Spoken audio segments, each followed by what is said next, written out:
शादी के बंधन में बंधने के बाद निशी अपने मायके से रोते बिलखते विदा होकर गाड़ी में बैठने जा रही थी तो सभी सहेलियां उससे कह रही थी कि यार तेरी तो सास नहीं है, तुझे किस बात का दुख है। आराम से जा ससुराल, तू ही तो वहाँ की मालकिन है, वो भी इकलौती, तुझे क्या कोई टेंशन है। हंस के जा, तेरा रोना अच्छा नहीं लग रहा। उसी तरह निशी की सहेली उससे तरह तरह की बातें कह रही थी। निशी थोड़ी ही देर के बाद अपने ससुराल पहुंच गई। गाड़ी में ही बैठकर कभी घूंघट के ओट से, कभी अपने पति पवन को देखती तो कभी दरवाजे से घर के अंदर देखने की कोशिश करती। तभी उसकी छोटी ननद, जो लगभग 15 साल की थी, दौड़कर घर के बाहर से झांककर अंदर से कुछ औरतों को, जो रिश्तेदार शादी में आए थे, उन्हें बुलाकर ले आई। अरे ताई जी, मौसी जी, चाची, चलिए भाभी आ गई हैं, उन्हें गृह प्रवेश की रस्म करवाकर अंदर ले आइए। निशी को गाड़ी में बैठे बैठे ही कुछ आवाजें सुनाई दी, पर उसे कुछ समझ में नहीं आ रहा था। ये पता था कि वो सास बिना ससुराल जा रही है। सहेलियों की बातों को सुनकर वो भी यही समझती थी कि सास बहुत ही बुरी होती है, पर शायद यहाँ गाड़ी में बैठे बैठे उसे कुछ अधूरा अधूरा सा लग रहा था। तभी कुछ औरतें गीत गाती हुई और हाथों में डलिया, पूजा का लोटा और कुछ सामान लेकर आई और निशी को गृह प्रवेश करवाने लगी। साथ में उसकी 2 छोटी ननदें भी थीं। एक 15 साल की प्रीति और एक 10 साल की गुड़िया थी, जो बार बार निशी का घूंघट उठाकर उसे देखना चाह रही थी। तभी किसी औरत ने उसे डांट कर भगा दिया। वो उन्हें चाची कह रही थी। चाची, वो मेरी भाभी है। अरे तो भाभी है तो परेशान क्यों कर रही है, बैठने दे चैन से।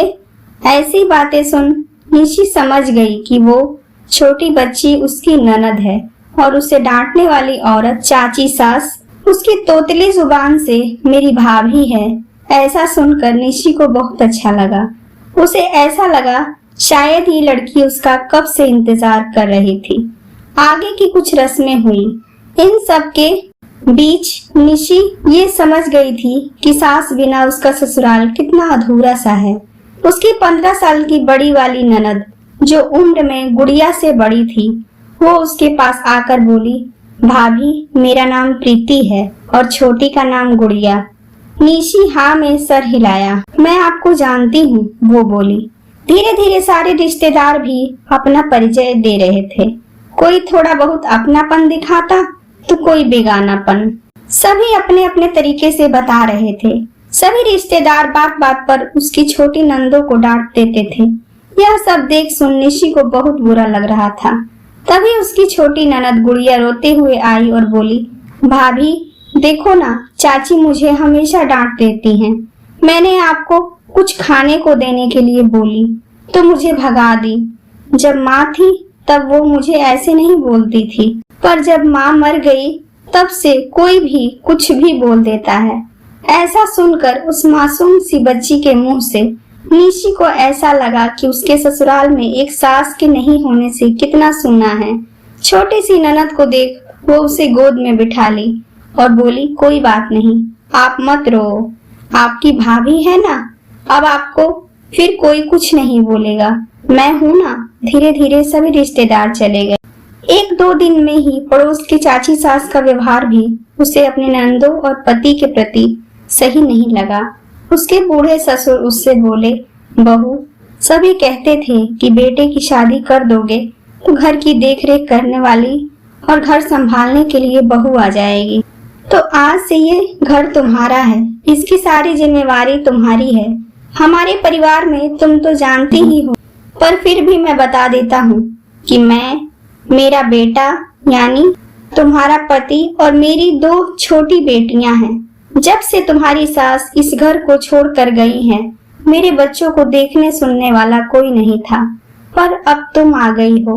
अब ये परिवार तुम्हारा परिवार है, उसे सहेज कर रखना बहू। तुम्हारी नंदे बहुत ही छोटी हैं, इनके माँ न होने से ये बहुत ही दुख सह रही हैं।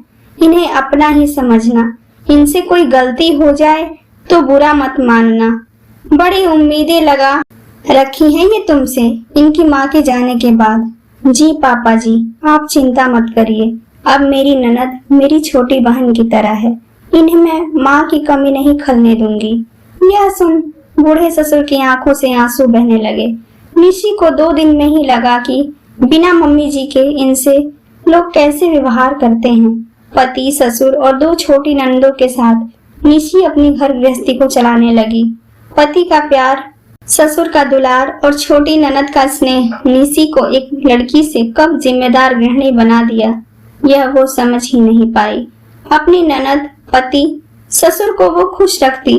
घर में खुशी का माहौल बन गया था निशी के आने से। पर उसके दिल में हमेशा एक बात चलती रहती कि काश उसकी भी सास होती तो उसका भी परिवार पूरा होता। सास के बिना ससुराल उसे सूना सा लगता था।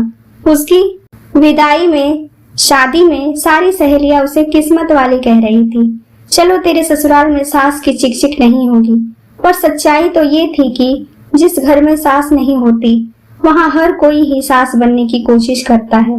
निशी यह बात समझ गई थी कि सास का होना कितना जरूरी है और वह ये सोच चुकी थी कि वो अपनी ननद की भी शादी ऐसे घर में करवाएगी जहाँ सास, ससुर, परिवार भरा पूरा हो। दोस्तों, कुछ रिश्ते नमक के जैसे होते हैं।